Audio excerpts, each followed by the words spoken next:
Today's episode of Data Driven is brought to you by Audible. Get a free audiobook download and 30-day free trial at audibletrial.com/datadriven.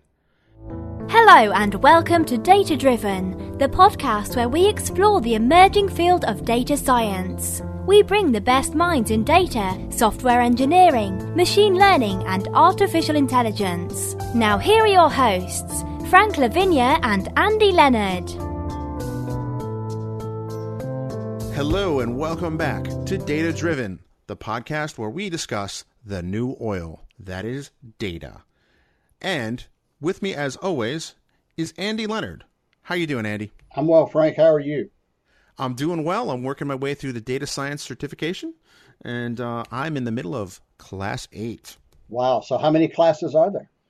There are 10 total before I will be crowned a Jedi in the data sciences. And yeah, the 8th class so far has been probably the most challenging because it's entirely hands-on. Oh, okay. With not a lot of guidance from the instructor. So, okay. That's probably good feedback. Yes. I've been I've been very active in the forums about basically expressing that. So, but yeah. So I mean, the harder the class, I think the more you learn. Right. Because I know for me personally, once I did the stats class, that was the point where I felt like I was a data scientist. At least a Padawan data scientist. And if you have no idea what I'm talking about, it's all Star Wars stuff. And if you've seen Star Wars but not the prequels, consider yourself lucky. But you're also talking about the certification that Microsoft has released for data science in cooperation with edX. And a bunch of us are going through it. I know some people who've already gone through the initial offering. I'm making my way through very slowly. I'd like to finish by the end of 2017, but who knows? I found the material so far very interesting, but I'm not on lesson 8. I think I'm around 3 or 4, and I haven't looked at it in a couple of weeks because I signed up to write a new book on BEML, and that's been keeping me busy. Lots of fun, great team writing that book, but that's what I've been up to. So it's all good. It's good to keep writing, good to keep learning, and speaking of learning, I've learned an awful lot from our guest today. I'm very honored to call Donald Farmer a friend, and he's one of my heroes. He worked at Microsoft. I hope Donald will expand on his experience with the SSIS team. I first made contact with Donald as we were working on my first book, which was on SSIS. It was one of the first books released on SSIS 2005. I realized he was. I didn't know who you were, Donald, when we first met, but swapping some emails with you and then talking to, I believe, Brian Knight, who led that team of authors. He was, I think, very impressed, first off, that you answered my email because I was just a little punk nobody. And second, that I was communicating with you and didn't realize who you were. But these days, Donald is the principal of TreeHive Strategy. And we'll talk some about where that name came from. It's an interesting story. Donald has over 30 years of global experience in data management, analytics, and software product design. And with that, he brings knowledge, experience, and connections to his role as principal at TreeHive. You can find TreeHive Strategy online at treehivestrategy.com. And they principally work with other experts to bring you even greater breadth and depth to software development and thinking about all of these things that in the perspective of data. So, Donald, welcome. Thank you very much. What an introduction. Thank you. It's really delighted to speak to you again. Same here. And you, I'd love to ask you to tell us more about TreeHive Strategy and the work you guys are doing. Well, so I have, I kind of jokingly say I've semi-retired. It doesn't feel like I have. But I no longer work for a software vendor. I did work for Microsoft and for Click Technologies. But I'm now independent, and TreeHive Strategy is my independent banner. That's me hanging out my shingle. And what I'm doing at TreeHive Strategy is providing advice to investors and to the companies that investors are interested in, and to enterprises who are trying to make sense of their data.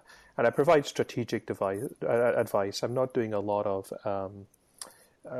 implementation these days, but I'm more kind of helping people set out their strategic direction, whether that's in investing, in development, or in implementation. Interesting. So when you say you help them with their investments, is you in the financial space or just kind of companies in general? In the financial space mainly. I'm particularly interested in, a lot of people are when people talk about investment in software, everybody gets excited about startups. And everybody assumes, kind of the default thing is, oh yeah, well, you're working with startups. But actually, I'm much more interested in companies in what you might call mid-stage, kind of midlife. Companies are going through a midlife crisis. They've had their initial success. They've built a product. They have a market. They have customers. But now they've got to look at what's their next product. Where does that come from? Where does their next idea come from? How do they build on the market and the technologies that they've developed? And very often they need additional investment to do that, which is very often private equity companies who'll be providing that. And that's a really fascinating area to get involved in. Now, I do advise some startups and in the data and analytics space, and have great fun doing that. But I actually think this area of the kind of mid-stage companies who are trying to reinvent themselves is underserved and underappreciated as well. That makes a lot of sense, because a lot of the excitement in the startup world is about, the entrepreneurs who are kind of like just starting, or the unicorns that are, they're not gone public yet, but they're valued over $1 billion. Right. Exactly. There's plenty of there's plenty of road on the startup journey that goes uncovered by most of the startup ecosystem. Yeah, and the point about a unicorn is it only has one horn. I'm much more interested in the 6 pointers. They're kind of mature. They've done things. They sound like scary animals to me, but they can be. Well, very cool, Donald. So I know you provided a lot of leadership at Microsoft on product development, data-related product development, and how did you get into this? How did you get started down this path? That's a very long answer, and rather complicated. But let me put it this way: I've always been interested in products. And by products, not necessarily in the commercial side of products, but the idea of taking a problem and encapsulating the answer to that problem in a way that it can be reused and built upon.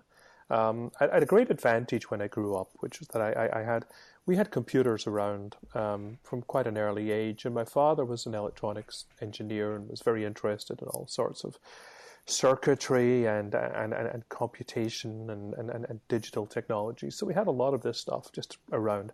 And I never studied computer science formally at all. Not because I wasn't interested, but because I would take it for granted, might not be the right word, but it was just part of my background. What I was interested in is what you could do, how you could apply technologies. So I worked as a historian, I worked as an archeologist, I ended up working in fish farms and forestry and all sorts of things. But all the time I was doing that, I was applying data and data analytics and data science to those problems. So we built databases and analytic systems for managing archaeological sites. I built databases and analytic systems for managing fish farms. And I was never interested in just solving the problem for one archaeological site or for one farm. What I was really interested in was getting down to, how do I genericize this? How do I take this problem, abstract it to the point where I can now apply it to many similar problems? Not just how do I solve this problem, but how do I build an engine that solves this problem many times over? And I've always been fascinated by that. And that's really how I ended up getting into the kind of field of work which eventually led me to work at Microsoft. Well, I know in one conversation we had earlier, and this was years ago, you shared some of your experience in fish farming. And we were talking about predictive analytics. Years ago, I did manufacturing automation, and someone who was operating a fish farm wanted to come up with some way to predict how many pounds of fish they had in a given area. Right. And I also, if I remember correctly, you have a friend who has an interesting other job who does fish farming as well. Well, so that's right. I mean, there's a lot of interesting people in the fish farming industry, and you might be talking about a friend of mine, well, somebody I know anyway through the business who used to play the flute standing on one leg. That's him. Yeah. I thought that was. Wait, what? Ian Anderson from Jethro Tull took his money from the music business and invested in a very large estate in Scotland and put a great deal of investment into the local community and into building up local businesses, including some excellent fish farms called Stratheard Salmon. And they were one of my big customers. And lots of interesting work that we did there in those days. Very interesting. Interesting.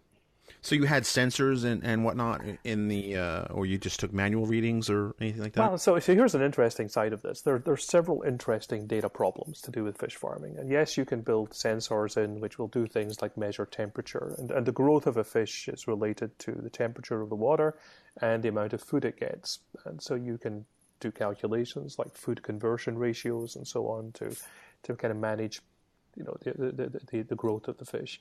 And then you have to sample your fish at different times. So you take a sample of them, you weigh them,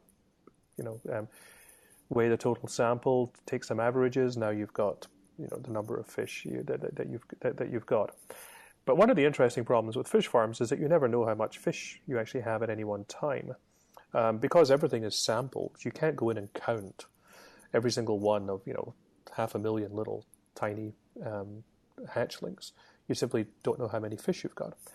But at the end of the day, when you come to sell these fish to a market, you think of buying a trout or a salmon in a supermarket. Each individual fish has a value, and that value may be quite high. If you're raising salmon for breeding, the value of fish may be, by the way, $800 to $1,000 for a prime breeding salmon. So you can't count how many fish you have, but the value of each individual fish is potentially very high. So at the end of the day, you do a calculation at harvest time. At that point, you do know how many fish you've had. You end up with this value that we might call the overage, which is the difference between what you thought you had and what you really have. And so it's really interesting. It's an area in which everything is very vague until the point it's harvested, and then it becomes very clear. And you've got to account for all that vagueness in the predictions and the calculations that you do. So it's not like making cars where you know how many cars you're making at any one time. You have no idea how many fish you're making, and then suddenly at the end of the day, you've got a calculation that resolves all of that. That's really interesting. So it's and it has a lot of parallels, I would say, in a lot of what we're seeing these days, in some very modern and very technological areas where growth is organic, and I can see some parallels between this and things like the Internet of Things, IoT, and big data, and all of these collection and integration problems that I know you've worked on before. It's interesting. Ambiguity is actually and probability is becoming really important to us. One of the things I frequently tell people in presentations now these days is that we need to get very comfortable with the language of ambiguity in our work. You're doing a data science course, Frank. To me, the language of data science is the language of ambiguity. That's actually very well stated. I would say one of the things you mentioned is that I think in a manufacturing economy, people are a lot more comfortable with certainty. You know exactly how many cars you have in the assembly line. You don't know necessarily how many you'll sell. But now I would say uncertainty and probability is probably more of a more of a thing in our daily lives, and data modeling around that can make or break a business, if not an industry. And we think that, we think so many businesses are actually run with very clear insight. Increasingly, businesses don't run on clear insight. They run on probability, because they've discovered that running on probability improves their margins. You don't know, obviously, things like sales and so on. You don't know how many customers are likely to come into your business, but you can work around the probabilities. But there's been a case in the news just in the last couple of days. You don't even know how many passengers you've booked for your plane, until until the plane comes to take off. And regardless of that particular incident, it's still an interesting problem. That's a probability problem. We know we can overbook the plane because we know a certain number of passengers are not going to turn up. That's a probability issue. And it's fascinating that something as precise as running an airline actually runs on probabilities. It's actually interesting you mentioned that, because I saw a video the other day on YouTube and talking about how airlines have data models about what different routes are going to have, different times of year are going to have different probabilities of having no-shows. Yeah. And what's particularly interesting is that the data for that is considered highly proprietary. Isn't it? Yeah. Isn't that interesting? And they know that certain people who book on certain airlines are likely to no-show more than on other airlines. If you're buying a discount ticket, interestingly, people buying a discount ticket may actually be more likely to turn up than somebody on a business ticket. And the reason is because somebody paying an expensive business ticket is paying that precisely because they're a business traveler whose timings and whose appointments may change even at the very last minute. I know this happens to me all the time. Somebody flying on a discount ticket may well be the person flying across country to see their kids, who saved up for that ticket, even if it's discounted, and therefore they're not going to miss that plane. That they're determined to get on. So it can actually be quite counterintuitive sometimes, and I think it's really fascinating the way we're starting to build this probabilistic view of the world into the work that we do nowadays. And I think there's two sides to this. There's the probabilistic, the analysis that we do with data nowadays is increasingly probabilistic and vague. At the back end, the work that we do in integrating and bringing all that data together is very similar to what we've done for many years, but it's just on a much larger scale than we've done. So, there's still two sides to this problem. There's the problem of integrating and bringing the data into one place in order to do these calculations. Then there's these fascinating vague calculations that we do at the front end.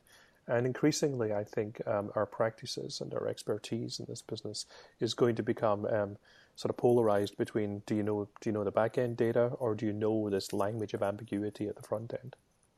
Well, you mentioned that, Donald, in a recent podcast, or I heard you doing on a webinar, rather, not a podcast, where you made this analogy and between the difference between gatekeepers, which has been a traditional data role in an enterprise for database administrators, DBAs, and then I'd say now for really more data professionals that fall into that category of gatekeeper. I think of people like data governance folks, and the analogy you made was we are no longer gatekeepers. I'll let you finish that and expand on that some. Yeah, that's. I'm glad you listened to that. That was this is one of my favorite topics, and what I like to say here is that we have to move from the mindset of being gatekeepers in the data world to being shopkeepers. And the difference between a gatekeeper and a shopkeeper is that a gatekeeper is super focused on keeping people out. I'm the gatekeeper. Everything outside my domain is kind of dangerous and risky, but I'm going to control the system and let people in. And the analogy we use in the data world, we allow data access. I'll give you access to my data. I'm going to control, you're outside, I'm in here, I'm going to control access to the system. That's a mindset that is, if you like, somewhat confrontational. It assumes that the world out there is bad, the world in here is safe, and my job is to be the gatekeeper. The shopkeeper has a completely different approach to the world. The shopkeeper wants people to come in. The shopkeeper wants to prepare their goods to make them look attractive. If they're a grocer, they want to make them look tasty and interesting. And the shopkeeper wants people to come in and browse and take what they want. And the interesting thing about the difference between a shopkeeper and a gatekeeper is that mindset. It's the difference between everything's closed and I'm going to let you in, as opposed to I actually want you to come in. My job is to make things available to you in a way that you will want to consume them. I need to make them safe to consume. I need to make sure they're fit for purpose and fit, of marketable quality. But I still want you to come and use them. And it's not a free-for-all. It's not, I quite often use a slide of a shopkeeper, and she's standing in a store, little small kind of convenience store, but she's selling booze and cigarettes. Those are governed products. There are rules and regulations around that that she has to apply. But she still wants people to come in. She's still attracting people into the store, and that's a very different mindset. And I think we need to change our mindset for several reasons. But the main reason is because the gatekeeper role is becoming just increasingly impossible to sustain. Right. I would say one of the things I've noticed throughout my career was that the DBA was always the person who said no. Right. Exactly. With my background as a developer, and one of the things that I think has kept me away from data over the years has been I didn't want to be that guy. You don't want to be that guy who says no all the time. Yeah, but it's almost like, like the job definition. Exactly, and with time and wisdom came. I understand why they had to say no, but I think that I think you're absolutely right. Is that we live in a world where business decisions are more and more, I think, reliant on data. So access to the data, it has to be more like a shop, and it's a shop, not kind of a free for all grab. So you have to have some kind of governance and process in place. Is that a fair analogy? It absolutely is. It's absolutely fair. Because there's two risks here. One, I think the most important risk is that if you don't give people access to data because you're being overly restrictive, they will get it somehow. I once did it when I was working at Microsoft. I was visiting a customer site. And we found some data for the project we were working on. It was in a folder that was called, / server name / cappuccino. And this was a financial services company. We said, why is this folder called cappuccino? It's kind of a very strange name for a folder. Everything else is called things like reports and things like that. Well, why is this folder called cappuccino? It's full of CSV files. And the guy said, oh, well, that's pretty straightforward. I'm not really meant to have this data. But every time I get an extract from the mainframe, I buy the administrator a cappuccino, and this just reminds me to buy her a cappuccino when I see a new file. That's awesome. Yep. All their controls had kind of broken down at this point. Now, that's a danger. The funny thing about that problem is not only an amusing story. The guy was not a bad guy. He wasn't a bad actor, as they say. He wasn't trying to do damage. He wasn't trying to hack anything. He was just trying to do his job. But the controls around the system prevented him doing the job. And he'd found this workaround, and then the workaround had become part of the process. And I think there's a danger there that as a result, all of this was undocumented. There were files there which were now not properly controlled because they were now in open space, if you like, and that's a big problem. So that's one danger, is that people will work around this, not with bad intentions, with perfectly good intentions, but they'll work around it. The second danger is that you lock down the data and people can't do their job, and they give up trying. And you end up with an IT department and a business department who hate each other, or at the very least are opposed to each other. And the business suffers as a result because people give up trying to do it. So, people will either work around it or they'll give up, and both of those are bad business outcomes. No, that's true. And I think we can all anecdotally say there's that there's a lot of places where IT and business departments see each other as adversaries, not necessarily as allies on the same team. Oh, absolutely, yeah, and it's a huge problem. So the shopkeeper analogy, in a sense, even though technically many of the things you do as a shopkeeper DBA would be similar to the things that you do as a traditional DBA. You create data feeds. You create them, which are data feeds which are integrated, and the quality is being controlled, and they're regularly maintained, and they're fit for purpose. So they're a data feed that's appropriate to give somebody. That's similar to what you might want to do as a traditional DBA. But the attitude is very different, and your relationship with the users is very different. So I think that's important. Yeah, you're not the one who says no. You're the one who says it's going to cost you. Yeah, exactly. Yeah. I mean, not necessarily in such a hostile way. That's the Jersey in me leaking out, Andy. Yeah, it's going to cost you. But I think it's very important to do that. The other problem that people have is the DBA. The traditional role of the DBA is also based on this concept that you can map out an architecture for your company that you fully understand and is fully governed and carefully managed. And the problem is that, as I was saying about the cappuccino problem, people will find a way around that. And there are other systems. We used to have what you'd call the flying floppy network back in the days. There might be a way in which the systems are properly integrated, but you throw a floppy disk across the room and somebody's got a copy of the data. And flying floppy networks are a very common way of sharing data.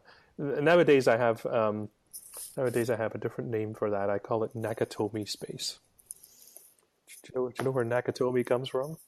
Yes. No, it's a Nakatomi. You know where the phrase Nakatomi comes from, yeah? I don't. No, well, I do, but only because I'm a fan of those movies. You're a fan of the movie, so I'll try to be polite about them. So Die Hard, in the first Die Hard. Yes. The terrorists take over this new building called Nakatomi Plaza. And Nakatomi Plaza is this splendid construction. It's beautiful new office building. It has all the latest technology, all the latest security technology, all the latest. It has elevators. It has a huge kind of dramatic golden sweeping staircase.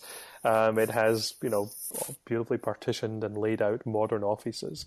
And the terrorists take over this building, and Bruce Willis has got to kind of fight them off one by one. And the interesting thing about that is he navigates that space. He navigates Nakatomi Plaza with a completely parallel understanding of what that space means. So what I mean by that is he doesn't use the elevator. He uses the elevator shaft. He doesn't use if he wants to get into a building, he want to get into a room. He doesn't go through the door. He either smashes his way through the window or he crawls along the ventilation shaft. And that certainly never goes along a corridor. He navigates the building in a way which is completely parallel to the architecture that the architects designed. The terrorists and the authorities are both at a disadvantage because they have looked at the architecture from the way it was designed. So, there are no alarms on the 23rd floor windows because who's going to come through a 23rd floor window that doesn't open? Well, Bruce Willis is going to smash his way through that window. He sees the building as a set of opportunities for navigation that is completely different from the way the architect designed it. The architect and the terrorists think of the building in one way, he sees the building in another way. And so my challenge to data architects in this case, or system designers, is what's the Nakatomi space in your data architecture? How are people actually navigating it? How can they navigate? And I don't mean hackers. I just mean people who are trying to do their job. Well, the cappuccino folder was an example of Nakatomi space. People were doing things that are not allowed, if you like, or are parallel to the architecture. It's like a parallel world to the architecture that they thought of. Another example would be, if you've ever worked in a public business. Have you worked for a public company? I have, yeah. Yeah. So that when you're listed on the stock exchange, every quarterly result is important. Your stock price is greatly affected by quarterly results. So about 3 weeks before the end of the quarter, systems start to get locked down. You'll start to lock down the sales results because a lot of your sales typically will come at the very last very end of a quarter. The sales guys are rushing around trying to close deals in order to get their results in. About 3 weeks perhaps before the end of a quarter, people start to lock down things like the sales dashboards. And the reason for that is because that now becomes very sensitive information. The sales dashboard that managers have been using for the rest of the quarter to track performance suddenly becomes proprietary, and because of the risk of insider trading or effects on the stock price, material effects on the stock price, they start to lock down those systems. Right. That's pretty straightforward, and that's a technological approach to that problem.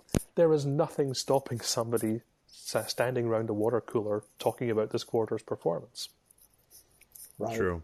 If you're standing around a water cooler talking about data and talking about numbers, then you're collaborating on data. It's not locked down by any system. It might be totally impossible for that person to, share the data behind that dashboard. They might not be able to export it to Excel anymore and give you a floppy. They can still talk to you. So for all our work that we've done as data architects to try and lock down the system, we can't prevent people just talking about it. That's the Nakatomi space of the data world, and that's one of the spaces. So that's a real challenge, how do you live in that world? And that's one of the reasons I suggest that trying to pretend we can lock everything down as gatekeepers is actually, it leads us astray. That makes a lot of sense. And while we're quoting older movies, I think the line from Jurassic Park comes to mind. Life finds a way. Right, exactly. Data finds a way. Data finds a way. I like that. Yeah, it's a good adaptation of that. And I love your thinking on that, Donald. It's more about, how business processes work in the real world as opposed to, our thoughts at the outset of the project, or, even when we're designing, and even before that, when we're beginning to architect a design that will, serve our enterprise. We definitely approach it with blinders on. I can speak from experience, and having done consulting for a number of companies, I know that when I walk in the door sometimes and look at their data model, some things usually leap out at me, and I can't explain how that happens. But I'll start asking questions about how this is related to that, and the first response is often, no, you're doing it wrong. You're looking at this wrong. Right. And then we'll go grab lunch maybe a week or so into the project, and that person will say, the way you looked at that, I hadn't thought of that before, but you're right. There is this relationship between all of these things, and it's just not.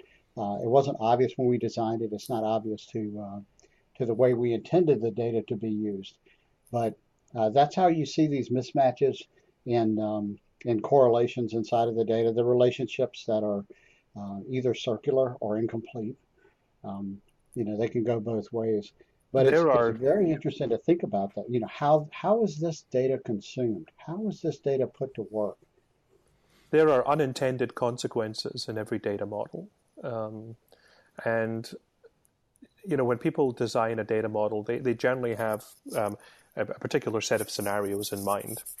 And very often what happens is the business moves on, as businesses do. Businesses are continually evolving, but the data model hasn't. And so people start to, in various ways, they start to kind of overload the data model. They start to use it in ways in which it wasn't intended. Right. Again, because it can be too slow to change the model, or because that new use case has never been captured. And that can lead to a lot of these kind of unintended consequences, which you, coming in as an experienced and insightful kind of consultant, will pick up, and they won't pick it up because they're still seeing it with the old mindset. Well, I would say to thank you first for the compliment about being experienced and insightful. But my old I live in Farmville, as you're well aware, and my old redneck ways, we refer to that as jacking it up. And usually when you jack something up around here, you're going to put it on cinder blocks, and it's going to either set out front near the refrigerator on the porch, or something like that. But that I hadn't thought about the drift between the business needs and business purposes that were present when that architecture was put in place, and the present. And that is a very interesting way to think about that, as it's things have changed, but has the model changed? And the answer is no. Usually they don't. I mean, how many times have you heard of, or you've seen it where they put in all nines to indicate something? Right. And I remember on, September 9th, 1999, Right. one of the big concerns was, what's going to happen, because a lot of times they would put that in as the date. Yeah, well, we always had that. We had that, the year 2000 problem. I was in where was I? It was in Palo Alto, actually. I was at a university bookshop in Palo Alto, and it was coming. It was December of 1999, and I don't even remember the time. There was big conflict going on in the Balkans, and it was over Kosovo. And the United States and the UK were bombing the Serbians at that time, or bombing Belgrade. And there was a guy there giving a lecture where he claimed that this was entirely due to the year 2000 problem, that all the cruise missiles had a year 2000 problem. So they had to use them up in November and December 1999. So they had to find a conflict where they could fling all these missiles in order to avoid. I think that was more of a conspiracy theory than a practical problem. But yeah. Probably. I remember that there was a I think New York State had said, because I was living in New York at the time, had said that they were going to double and triple check whoever was being released from prison on that day. Right. Well, you'd hope they do that anyway, but yeah. You hope you do that anyway, but, But here's the funny thing, we all worried about the year 2000 problem, and people made a lot of money consulting on it. My sister dusted off her COBOL skills, and I think, did pretty well out of it. But nothing happened. And then nothing really happened, and people then turned around and said, yeah, but that's because we fixed it all. Well, I don't know that was true either, Yeah. Interesting spin there, to be sure. I was working as a manufacturing person at that time, doing manufacturing integration, and talked to a few people who were genuinely concerned, and I understood the fear. But I asked them, "What do you think happens when these machines break today?" The plant does not shut down, and trust me, they break. I know because I get called to fix them sometimes, and everything flips to manual, and you continue working on that. And there's a lot of lessons that we can pull, I think, out of those days and into our modern era when we see people still being people, even in the face of data. I think there's a couple of really good examples that would fit, especially in the political arena. Around conspiracy theories. I think there's, good and bad, accurate and inaccurate. I think there's a lot to be said about fear. And I know Frank likes the phrase fear and loathing, so I'll throw that in just for you. But, and data, I think, helps this. But the misapplication of data I've seen, contribute to some things that we don't really want to promote. So some really bad ideas get promoted by the misapplication of data. And it goes back, I think, some to that old quote about statistics being, or about lies, damned lies, and statistics. We may be ready to put another phrase on the end of that, and data science or big data or yeah. Well, people often quote that Edward Deming phrase, that that quotation that without data you're just another person with an opinion. I think the problem is that with data you're just another person with data and an opinion.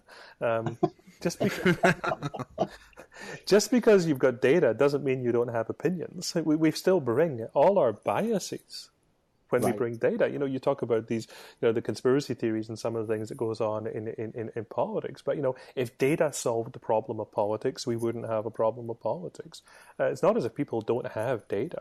We bring our data to these problems. That we have this tendency, though, to think that we're objective, but everybody else is biased. And that's not true. Well, I was just going to say that. I am objective, and, everyone else is biased. Yeah. No, I know better. I think there's a tremendous danger in people thinking that somehow just because they've looked at the data and they've brought the data that they somehow have brought an understanding to it. There's a phrase I often use with people, and it goes back to the 18th century Scottish philosopher David Hume. And I really like this phrase. It is that an explanation is where the mind comes to rest. And interesting. What I like about that is when your mind comes to rest, it's where you're comfortable. I think that's the explanation because I'm comfortable with it. Somebody else might not be comfortable and keep digging into that data and find more things than you did. The very fact that you found an explanation suggests that you're comfortable. I've done what I need to do now to explain this. Therefore, I can rest in my explanation. That sounds very much like an engine for confirmation bias, or maybe an explanation for why confirmation bias is. Well, that's because you're comfortable with that explanation. Well, I was going to say that exactly. I was going there. I fell into that circular trap, and I'm still there. Yeah, exactly. No. But isn't that interesting? And I think in the world of data, you think of your data science and your statistics. Okay, I've looked at the statistics. I now have a statistical model that explains this, and I'm comfortable with it. But where do your statistics come from? Where does the underlying data come from? Are you comfortable with that? And what other explanations can there be? And you can just keep worrying away at this problem. It's fascinating, And this is where we're in fascinating times, as our not just our companies and our businesses, but as our entire lives become more driven by data. We have to become more literate about these things. Absolutely, it's so true. I know Nassim Taleb has written some interesting work. He wrote Fooled by Randomness. He wrote The Black Swan. And I've been re-listening to Anti-Fragile, a book he wrote back in 2012. And he speaks about big data in the context of fooled by data, which I found fascinating because he's the only person I've heard say anything negative about big data. Right. But as big as life, he has a chart up there where he's charting spurious correlations on one axis, and on the other is the amount of records in the data set, and it's a curve. He says, the more data we have, the more spurious correlations we're going to generate out of that. And I had not ever thought about that, but I was trying to, as I listened to him make that statement, I tried to go back through my clients, and I've done some big data work, and I think he's right. Oh yeah, I'm sure. I think he's a fascinating author. The Black Swan is an interesting book. I have a friend, a Nigerian friend, very, very intelligent. He's not a Nigerian prince, is he? He's not a Nigerian prince. Doesn't work at a bank. I hate to say it, the National Bank of Nigeria used to be a Microsoft customer, and it was really difficult getting emails through the spam filter from them. It's constantly having to go and check junk on these guys. The poor guys. I mean, you try sending an email from there. Anyway, my Nigerian friend, he read Nassim Taleb's book about the Black Swan, and he's a data scientist. He's a very smart guy. But he's only lived in the US for about 8 years. He didn't have a clue what Nassim Taleb was talking about this big crisis that nobody had predicted, because he didn't live through it. To him, right. He was a student at the time, and he wasn't particularly interested in the world of finance. And so the big crash that Nassim Taleb was talking about, my friend Michael would be looking around, reading this chapter, and thinking, I have no idea what this guy's talking about. Nothing was wrong. Everything was fine, The cars were running, the planes were flying, the shops were full of food. What was the problem? I guess the definition of crisis is somewhat relative. Exactly, yeah. To him, this, but that's also one of these things. That you're biased by your perception of the world. Very true. So we have a couple of stock questions, Donald, we like to ask guests. So one is, complete this sentence. When I'm not working, I enjoy. When I'm not working, I enjoy. Gosh, when I'm not working, I enjoy everything. I enjoy life. I enjoy life. All right, we have to talk about the treehouse. We do. I was going to say, I would think you'd be in the treehouse in the TreeHive. So yes, I do. So the TreeHive, we call it the TreeHive, and there's a wonderful television show called Treehouse Masters, where the exuberant treehouse builder, Pete Nelson, who happens to live quite near us, goes around the world, or at least around the country, around the US, building these wonderful treehouses.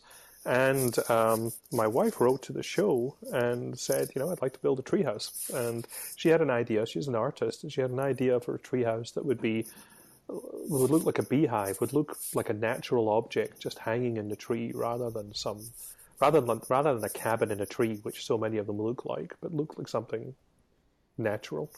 And they were enchanted by the idea, and we were on the program, and they came and they built this wonderful treehouse for us. And so I took the name of my business, TreeHive Strategy, from that, because that's actually where I go to do a lot of my strategizing.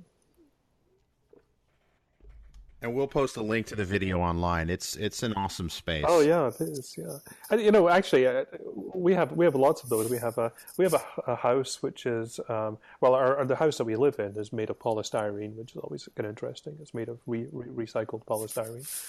Really? Yeah, that's always kind of cool.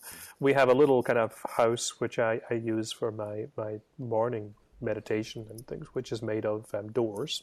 So it doesn't have any windows. It's all made of doors. So there's no walls. Just the house is made of 12 doors, and that's kind of fun. And they all open, they all lock, and they all close. We have a kind of octagonal hut with a fireplace in the middle it's called the Goblin Hut. It actually appears in the Treehouse show as well, where we can sit and have parties in the winter. We have lots of these little sort of things that we've built that we use and things.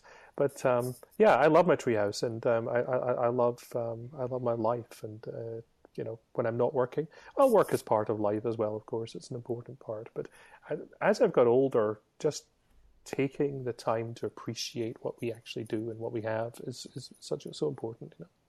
That's an awesome sentiment, Donald. I completely agree with you. For folks who want to see a quick snapshot of the TreeHive, it's at treehivestrategy.com. At the top there, your banner is a picture of the TreeHive, and it's a fascinating structure. Thank you. It is. Oh, so one of the other questions is, I think the coolest thing in technology today is. I think the coolest thing in technology today is renewable energy. And the reason I say that is because if you think of the world of technology and the way it's developed, from the Industrial Revolution onwards, the source of energy has been incredibly important. From steam and steam power, suddenly this ability that we had to do things that were beyond human capacity. That was an amazing thing that came from steam. Of course, the invention of electricity, the discovery of electricity, and the harnessing of electricity is similar.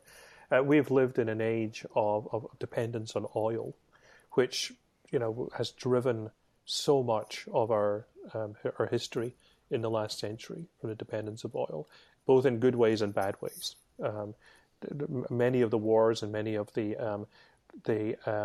actions that have been taken in wars, and you only need to look at the Second World War. They're not talking about Gulf War or anything like that. Even look at the Second World War. The need for the Germans to push into Eastern Europe in order to get to the Romanian oil fields. You realize how much which then, of course, in turn requires the Soviets to push back in that, and then you end up with the Eastern Bloc and the Western Bloc. So much of our history has been driven by the need for energy, that this next phase of energy production will be the thing that changes it. And, for good or for bad, actually for both. We know from history it'll be both. But it's going to be fascinating. No, I totally agree. I think there are plenty of unintended consequences because a lot of renewable energy technologies tend to be decentralized. So I mean, the energy up until, in the way back days, everything was decentralized. But I think one of the things you've seen in the 20th century was things became centralized. And whereas I think with a lot of this renewable energy movement, there's a lot of, effort to make going off grid easier. Right, exactly. Well, back in when you say things were decentralized, people had to generate their own electricity. If you were a business and you wanted it, the title CEO originally, the first CEOs were actually chief electricity officers. The people who ran companies were called presidents at that time, and the chief electricity officer's job was to to make sure that electricity generation was available, to make sure there were transformers working on every floor of the building, and so on. It's kind of funny. Interesting. So our last complete this sentence is, I look forward to the day when I can use technology to... I look forward to the day when I can use technology to... Gosh, that's a really difficult one. What could I want to do with technology that I don't do today? That's a really difficult one. I think probably for me, the areas in which I want to see technology advancing most are in areas like healthcare, but perhaps if I can use technology to solve social crises, I think that would be interesting. So there's an area I'm doing some work in, which I'm really interested in just now, which is using blockchain in some interesting ways. There's a project, for example, to tackle slavery using blockchain. And the way that would work is where today if you think of workers in Middle East or in Africa, they're often hired from remote villages by gang masters who offer them all sorts of money and all sorts of promises that when they get to this country and they're working the construction sites, they'll get money to send home. And that money is gradually kind of filtered away by middlemen who take their cut until very, very little ever gets back to the home village. And these people are often bound into appalling kind of so-called contracts that they don't even know or understand, can't even read in many cases. And blockchain actually provides a way of ensuring that every link in the chain from the home village right through to the contractor, probably the multinational contractor building an airport in the Middle East on a construction site, that every link in that chain is public, is certified, and is trackable. And therefore, the contractor can look at it and say, I've got across the building contractor can look and say, I'm building this airport for billions of dollars, and there are 1,000 people working on here who are not getting any more than 50% of what they're due back to their home village. And that's actually possible to do with blockchain. And that would be a tremendous breakthrough. And so I'm really interested in the use of technology to solve that kind of social problem. And that's just one example. There's many, many examples of how technology could affect people in that way. And I think that's pretty exciting. That is. Interesting. Yeah. Agreed with that. Donald, we have one other thing that's not a sentence to complete that we ask folks. If you've shared a bunch of things that are different about yourself already, but we do ask that question: is there something else that is different about you that you'd care to share? We do have a reminder that it's a family podcast. Yeah, we don't want that explicit rating. There we go. Yeah, there's nothing different in that field. I think, there are some things that are different for me. I mean, so one thing, Andy, that I know you're aware of because we've talked about in the past is I'm a pacifist. Been a pacifist all my life. I never questioned. That's not quite the right way to put it, but never wavered. Right. And that's a very, very important thing to me. And I'm a pacifist. Comes from a family of many of whom have served in the military with great distinction. But that's okay. I don't feel any. We get on very well, and we have no distinction about that. But it does actually affect the way in which I look at life, because it turns out that in my work and in my business, I'm very focused on resolving conflict, and I'm very focused on understanding the roots of conflict, and I'm very focused on my role in that. And it's a very personal thing. I'm not a, if you like, a political pacifist. I would never go out and try and convert someone. I think it's a personal choice. But it does mean I'm really interested in resolving conflict and in understanding conflict. And that influences a great deal of what I do. And as I go through life and work, I find that most people actually aren't. A lot of people enjoy a little bit of conflict, and it's kind of fascinating to me that it is so different to have this view of the world. But there you go. Well, you may not know this, but our conversations about your beliefs on pacifism have actually challenged my beliefs on not being one. And I have moved more that direction than I was in the past. I don't know where I'll end up, but it was an influence on me. And I think just listening to you explain it, the fact that you weren't aggressive about your pacifism, right.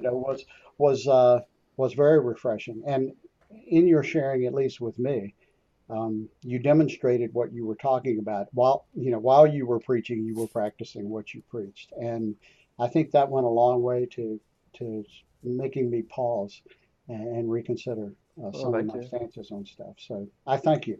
It's just difficult not to preach, isn't it? Thank you, Andy. It's like there's that old joke about how do you spot a vegan at a party? The answer is don't bother. You'll find out soon enough. Oh, I love that. I'm going to use that if you don't mind. Wow. So this is. I'm sorry. Go ahead. Unattributed. I'll be happy to footnote it to you. So this has been an excellent conversation. Where can people find out more about what you're doing at TreeHive? So they can look at my website, treehivestrategy.com, and there'll be a blog coming out as well at treehivestrategy.net. But that's just a placeholder site just now. But I'll be working on that over the summer once my work kind of quietens down a little bit. But treehivestrategy.com is where to go just now. Excellent. Well, thank you very much for your time. And this is Frank signing off for Data Driven. Say goodbye to the good folks, Andy. Goodbye, good folks, and thank you, Donald. Thank you very much. Great pleasure. Thanks for listening to Data Driven. Don't just listen. Become a data driver by going to datadriven.tv to sign up to join the community, access to special events, tips and tricks, and more. Sign up today at datadriven.tv.